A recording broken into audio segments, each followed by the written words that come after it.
Bonjour, peuple béni du Seigneur, que la grâce de Dieu soit votre partage. Bonne fin de semaine à tous. À tous les semeurs, à tous les semeuses, que la gloire et la grâce de Dieu reposent sur vous tous dans le nom de Jésus. Vous tous qui avez à cœur de faire le bien, qui avez à cœur de s'aimer chaque jour dans le champ du Seigneur, vous qui avez à cœur de porter les fardeaux des uns des autres, que le Seigneur nous bénisse. Ce matin, nous allons partager la parole de Dieu sous le thème « Qu'as-tu entre tes mains ?» Quelquefois, lorsque nous voulons œuvrer avec le Seigneur, lorsque nous voulons faire des choses avec lui, nous nous posons la question « Qu'est-ce que nous avons? Qu'est-ce que j'ai? Qu'est-ce que je peux ?»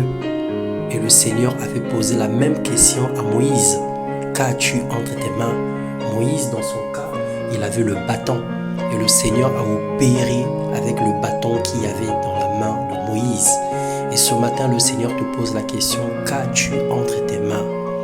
Nous allons lire dans Ecclésiaste, le chapitre 11, le verset 1 à 5.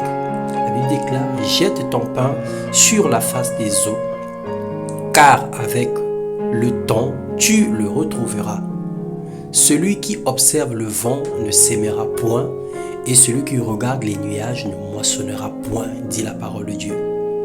Le pain dont il est question dans ce passage représente un repas, représente une richesse. C'est également le synonyme de tout bienfait que l'on accomplit sans calcul en faveur de son prochain. Ça veut dire qu'un don dont on n'attend rien en retour et qui un jour trouvera une voie dans la récompense. Et cette récompense est évidente et certaine avec Dieu. L'étendue d'eau représente essentiellement l'insécurité, les menaces et le danger. Lancer son pain sur la face des eaux signifie, en un mot, mettre en jeu sa richesse avec le risque de perdre ou de gagner un jour. Et le Seigneur nous encourage à jeter nos pains sur la surface des eaux. Le Seigneur nous encourage à s'aimer, à bénir des vies, à bénir des personnes sans attendre rien en retour. C'est un investissement à la base qui est nul parce que nous voulons aider pour ne rien avoir en retour. Mais dans le domaine spirituel, la sémence a une importance capitale. Car tout ce que nous sémons avec Dieu, nous le récolterons en temps convenable. Où que nous puissions être, nous pouvons toujours trouver une bonne œuvre à accomplir. Si du moins nous avons le cœur et la foi de le faire. Même sur ton lit d'hôpital, tu peux accomplir des bonnes œuvres. Même sur le chemin de l'école, même dans un mariage difficile, dans un foyer compliqué, tu peux toutefois faire le bien. Tu peux s'aimer. Tu peux trouver une opportunité de bénir une vie au travers d'un conseil, au travers d'un soutien. Chacun doit chercher à être une bénédiction pour les autres, là où Dieu l'a placé, dans ton environnement géographique,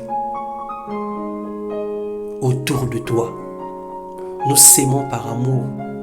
Nous donnons sans intérêt, sans attendre rien en retour. C'est ici que la foi prend toute son importance. Croire que Dieu nous le rendra. Parce que la Bible dit, dans Luc 6, le verset 38, « Donnez et il vous sera donné, on vous mesurera avec la mesure à laquelle vous vous êtes servi. » Mais le problème repose essentiellement sur notre capacité à faire confiance à Dieu dans le domaine matériel et financier. Lorsque nous faisons entièrement confiance à Dieu, alors nous avons la capacité d'être libéral. L'avarice quitte notre vie. Et la confiance que nous avons en Dieu nous permet de lui donner notre investissement. Et l'unique façon d'éprouver ce principe est d'obéir à la parole de Dieu. Élisée lui dit, « Que puis-je faire pour toi? Dis-moi, qu'as-tu à la maison ?» Elle lui répondit, « Ta servante n'a rien du tout à la maison qu'un vase d'huile. » 2 Rois 4, le verset 2. Cette veuve n'avait qu'un peu d'huile, n'avait qu'un petit flacon d'huile. Et ce qu'elle avait entre ses mains est devenu une source, une Le Seigneur n'a pas besoin de plus pour te bénir. Le Seigneur n'a pas besoin des grands efforts pour te bénir.